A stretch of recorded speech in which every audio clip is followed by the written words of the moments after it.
Cardioversion is one of the most frequently performed procedures within cardiology, emergency and critical care medicine. And which energy levels to choose for cardioversion is therefore an everyday clinical question. And in the 2016 European Society of Cardiology guidelines, there are no specific recommendations for which energy levels to use for the initial shock and possible subsequent shocks when performing cardioversion.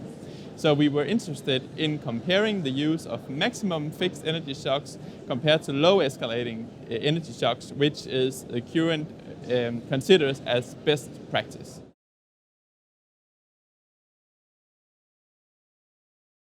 In this study, we randomized patients in a one-to-one manner to undergo cardioversion using either low escalating shocks or maximum fixed shocks.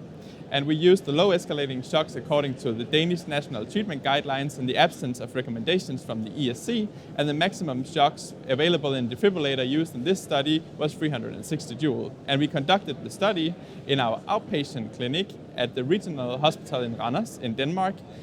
So the study was done on elective patients with atrial fibrillation.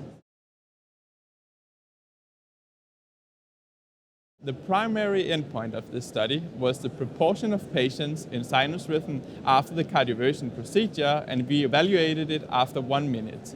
The main finding is that using maximum fixed energy shocks, the cardioversion efficacy was 88% compared to 66% when using the standard low escalating shocks, at 22 percentage points absolute difference, which was statistically significant.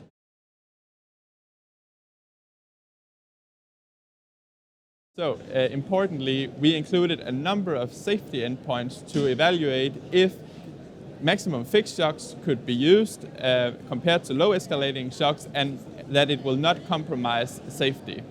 And there were no differences on any of the included safety endpoints, so we concluded that standard use of maximum fixed shocks could be suggested as an alternative to low escalating shocks and increase cardioversion efficacy without compromising safety.